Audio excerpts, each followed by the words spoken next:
with David Pothier, the senior pastor of La Chapelle Church in Montreal, Quebec. And man, David, tell us a little bit about La Chapelle and what's going on. How did your church even get started? Just kind of catch us up to speed on what's been happening over the last 10 years. All right. Last fall we turned 10 years, and it's been a great journey for us. The context of Montreal and Quebec is something people don't really know. Like North America is English, and there's Quebec. Right. 8 million people, French-speaking, post-Catholic. In the 60s in Quebec, everybody went to church. If you did not went to church, you were just weird. And in 10 years, we went from everybody in church to almost nobody in church. Wow. Today is less than 1% of people that are going to church are practicing a Christian faith. So we called it the quiet revolution because it came so fast and so quick. People rejected the church. So now today, it's not only a big opportunity for the gospel, but also we need to be good missionaries and try to learn how to reach those people. So 10 years ago, we're like, okay, this city really have a big need. It's like 3 million people plus city. Most of the church plant in the last few years before we planted had failed, but like incredibly failed.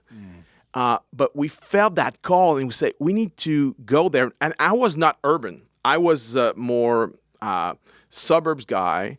Right. But I felt that call. So I said, we need to become good missionaries, learn how to do mission and preach the gospel in that context and go plant a church. So we did that 10 years ago, and God surprised us. We didn't expect what happened. People start to come, like non-believers. We started the church with after a month, we got plus 200 people. And we got a third of them that were non-Christian, unchurched people. Wow. So it get traction. We were preaching the gospel, maybe in a way that was really, people can relate to it. And we begin to baptize people. It grew. We added a service a year later. 2 years later, we were full 2 services. Now So you're meeting where? we meet in school, Right. at high school, Okay. which is weird a bit, but we were there and we're still there. So 2 years later, full. So we said, all right, we're going to plant a new church out of need. And we thought, yeah, maybe this is something we need to do as a vision, not just out of, okay, we need more space, but maybe God is calling us to plant multiple churches. Mm-hmm. So after 2 years, we planted a second one. 4 years later, we planted a third one. 8 years later, a fourth one. Now we are going to plant our 6th church in a great neighborhood of Montreal called Quartier-Ville. This is our next one right now. Now, the way that I've been to your church. Yes. I've got opportunity to preach there one time or a couple of times, and I've seen these emerging leaders come up. Yes. And you just have you do a great job of identifying these emerging leaders, really investing in them, challenging them at the very beginning. I know you say, hey, if you want to be in leadership, show up and unload the truck at 5 a.m. 5:45. So tell us a little bit about that. You know, pastors are listening to this maybe and saying, well, what does that look like? I can't get any leaders to do anything. Yeah. And you're finding leaders in a really hard place. So what does that look like? I think it starts with a paradigm shift. People say, I don't have leaders. And we're more and more secular. So even in places like United States, now people are looking for leaders and say, I need to find leaders. And I think this paradigm is gone now. We need a new paradigm, which is, I need to create leaders. I will not find leaders. Right. They're not just walking in. They're not there. I cannot. And in our culture, the language is a barrier. We do everything in French. Right. So to find leaders that are ready and French speaking, You just don't have them. So you have to think different. And it forces us in a good way to think about multiplying and training leaders. So it starts there. But after that, I would say you really need to be devoted to that. If multiplying leaders is something you do among all the other things you do, you probably are not going to make it. Yeah. You need to devote everything through that lens. We are training people. It's a lifestyle more than something we do. So that's another paradigm shift we need to have. And I think even in places like United States, people need to begin to think like this. Oh, absolutely. The average pastor is saying, I need to pray that somebody will change from their old church to our church, right? To lead. They're like developing the ones that they have. It's easier. Right. It's have been that way. But in our culture, if we think that way, we have nothing. Right. You can't do that. So we're not better. We're just forced to do it. Right. But it's a good thing. Absolutely. It's so healthy, and I've seen it firsthand.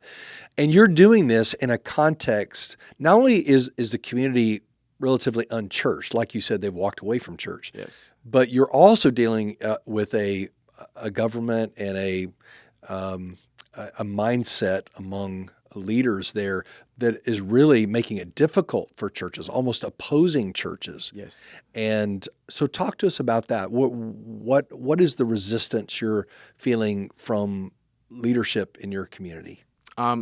One of the big challenge we have is that is meeting space. There is so much restrictions on where a church can meet, cannot meet. The religious zonings. Most cities now in Quebec don't allow new religious zonings, but the religious crowd growing not only because of Christianity, we grow a bit, but immigration, people from many kind of faith are coming. So religion is growing as a whole, but most cities don't allow new religious zonings. So you have to deal with the existing one, which is a challenge because it's hard to find a place to meet. So we meet where we can meet. None of our church have a 24/7 place to meet.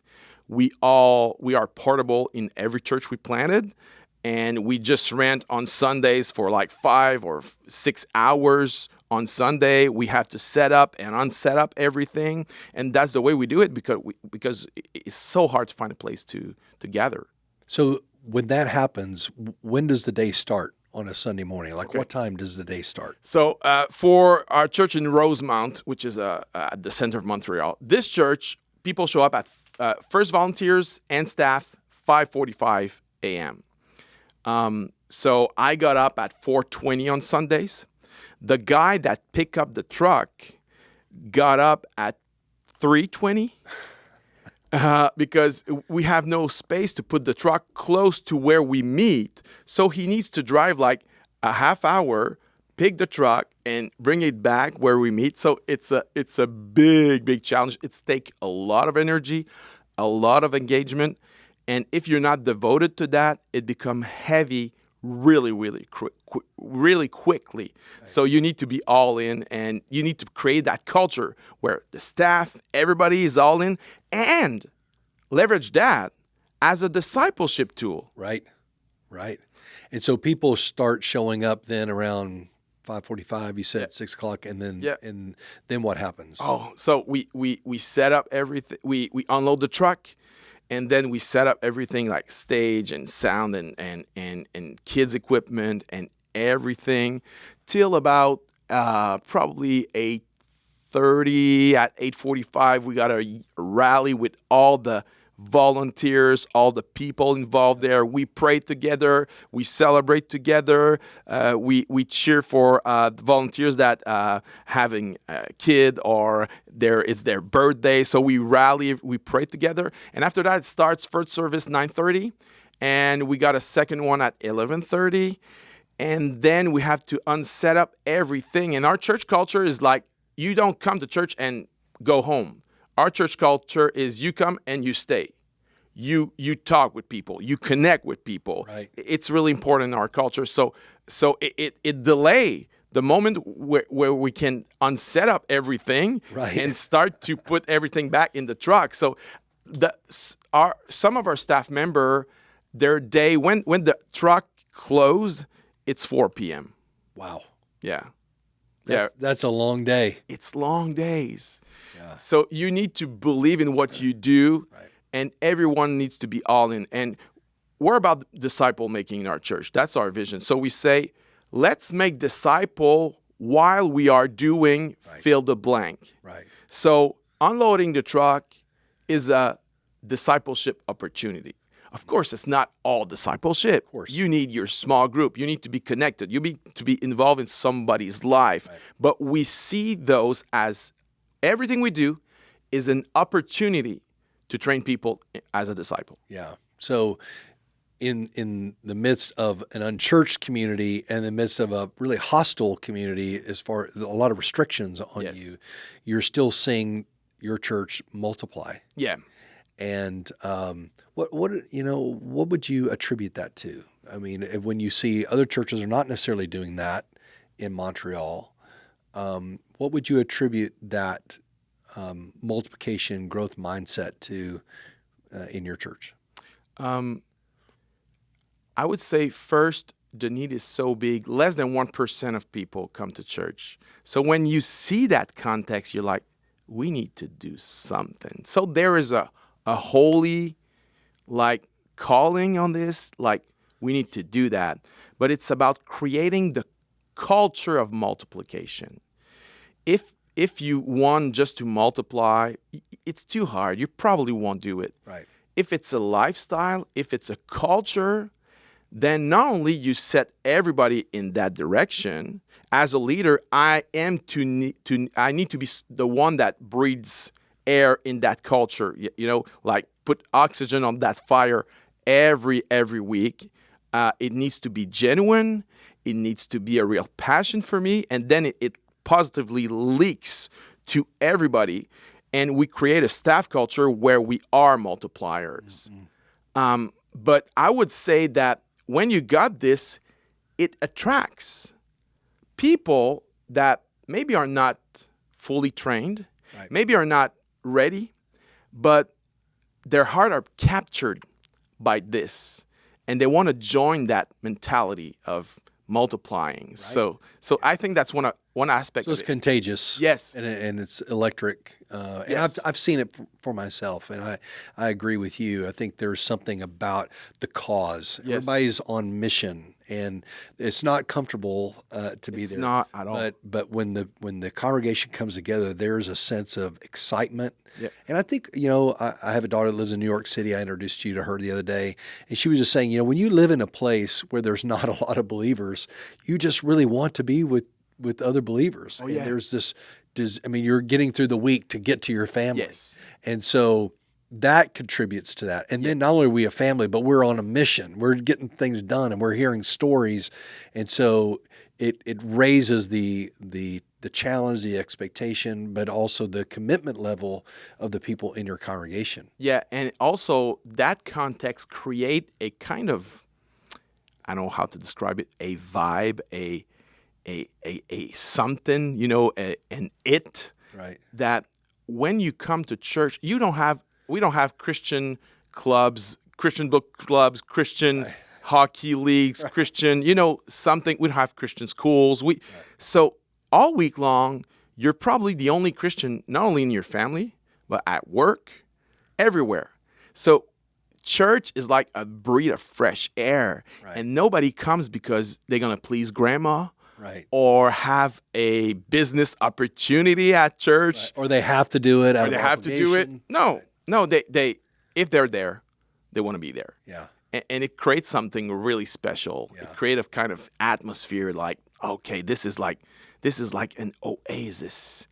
And this is like a celebration. Yeah. And you can feel that when you come in any one of our church. Yeah. You can feel that energy. Yeah. Yeah. Now, recently something has happened where you have been able to acquire a facility. That's which has not happened in 10 years. no. And with all the restrictions, many times you probably thought it would never happen. Oh, yeah. So how did that come about, and why is that so significant to the future of La Chapelle in Montreal? Okay. This is a great story. So thank you for asking that question. I love to share that story. 10 years on, I visited 85 buildings. Never worked. Never came close to work. 6 years ago, because I'm always looking for something, I'm on Google Map and I see that old Catholic church in a nice neighborhood. And I'm like, oh, maybe we can rent that thing. So I asked a staff member to go and meet with the priest.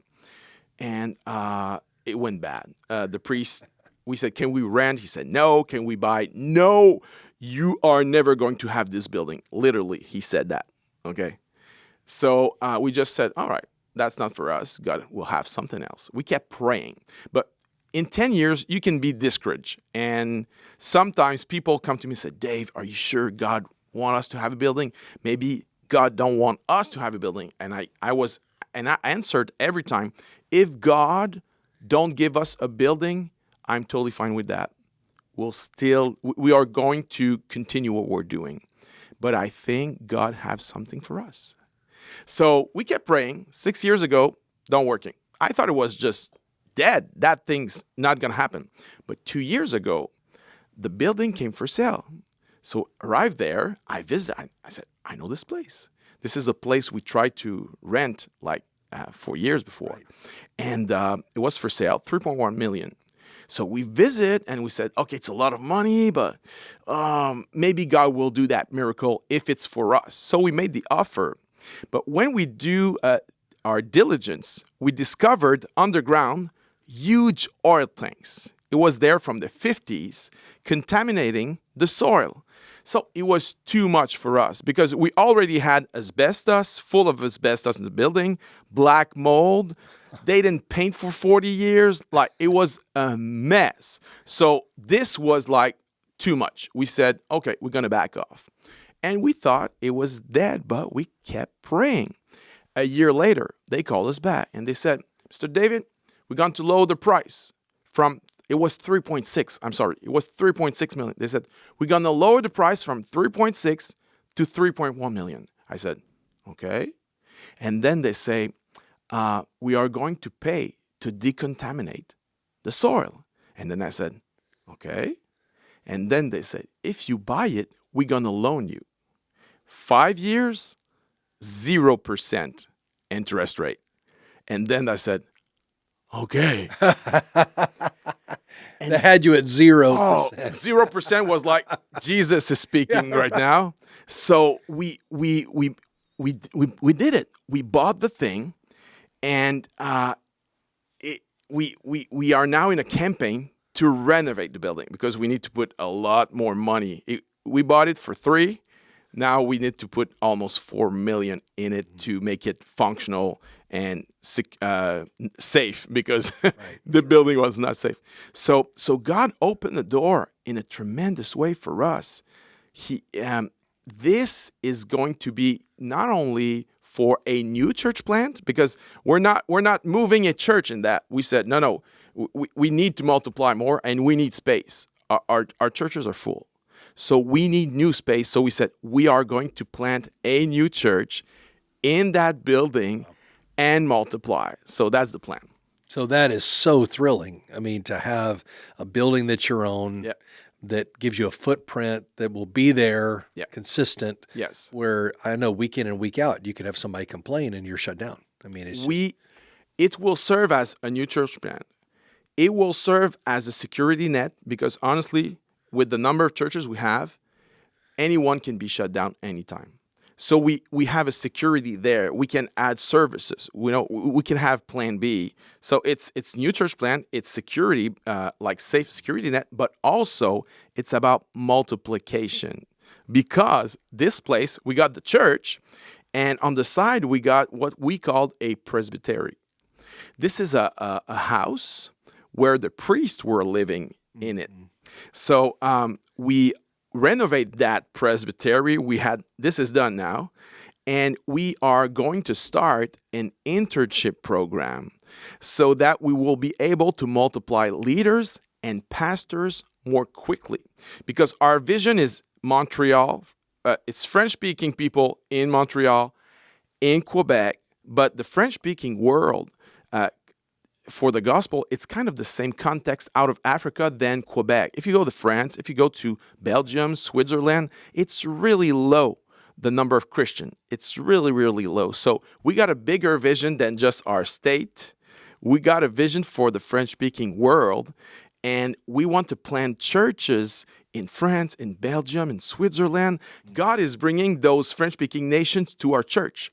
In our staff, we got people from all of those countries. Wow. And we are training them to go back one day in their place and plant a church there. So this project is not only about, planting a new church, having a building. It's so much larger than that. Right. It's for the French-speaking world to train leaders that gonna go and plant churches and make disciples everywhere where it's French-speaking. Yes, and just for those that are listening to this, our relationship goes back several years Yes. as we helped plant with Mylin. I think it was our second church plant that you stepped in. Right, and yes. so we've already been partnering in 2 other occasions, and you serve as a CrossCreek Network hub. So Yes. you're kind of the hub go-to leader Yeah. in that space in the French-speaking world, especially in Montreal, and as we move into Europe. And so this is a long relationship, and we've just seen the fruit of your labor and your character. You've also worked with the North American Mission Board, serving as a liaison there. And so it's just our joy to just lock arms with you in this endeavor.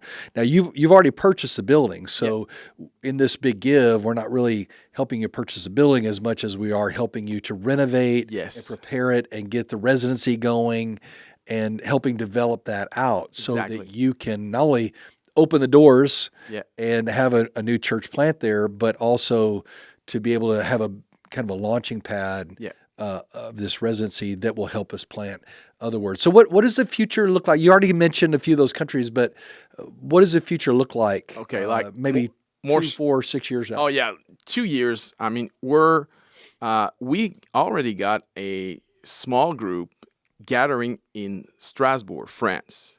Okay. I've been there a couple times, and they wanna be us. They want us to plant a church there. So they meet in a house right now. It's a big house, but there are 50 people now. Oh. So now they had to kind of ask a neighbor if they can do the kids in the next house. Oh.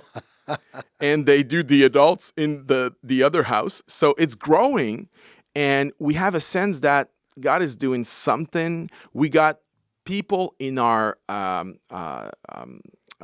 pipeline right now that are from that region, that have a heart for that region.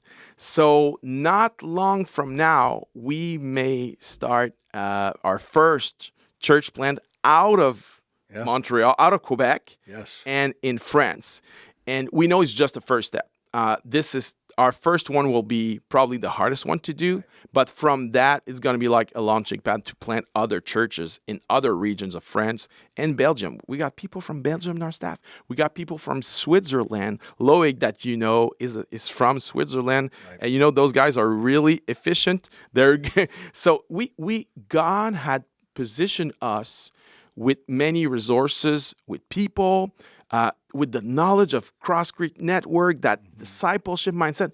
We have been trained you guys are making so much a difference to help us train people and disciple people well. We learn from you so much. So you got a huge part in that. Yeah. You guys are planting churches in Quebec and will plant churches in Europe soon. We do that together. It's fantastic. Yeah. So we are grateful for what CrossCreek Church and CrossCreek Network is doing for us for all those years. And with the big give right now, it's game changer for us. It would not be possible without the generosity of CrossCreek Church Yeah. and CrossCreek Network. And I mean that. This is not an exaggeration at all. And the people that support this church and this network, they need to know that when they give in Big Give, for example, they're not only planning a church, they're not only provide for a building, they are now planning multiple churches and make multiple leaders through that give. So it's not just about one thing. It's a lot larger vision than that. And I want them to know that. They know it, but I want them to be reminded of that Right. because they make a huge, huge difference with people that are considered unreached people groups. Right. French-speaking people in Quebec, 8 million, less than 1% reach. Wow. France, they're about 80 million now, less than 1% reach. Wow. Okay, so those are huge. French-speaking people out of Africa are unreached people groups.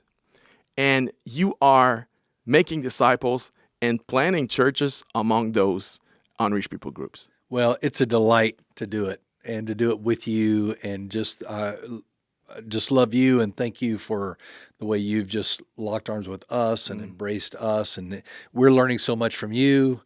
So it's a wonderful partnership. Yeah, it's a two-way thing, and we feel love and respect, and you guys are the real deal. I mean, we are thankful that the influence you had on us in the last few years on discipleship is huge, and I'm thankful for that, really. Amen. I remember our worship team went up there recently and got to hang out with your guys. They got a great time. Oh, yeah, they had a great time. And so anyway, it's a wonderful partnership, and we're just so thankful for you, David. We're excited for the Big Give. We're excited for what God's going to do through that investment in the kingdom, and trusting that he's going to multiply the work. He will. He is, and he will. Thank you very much. You're welcome. Thank you.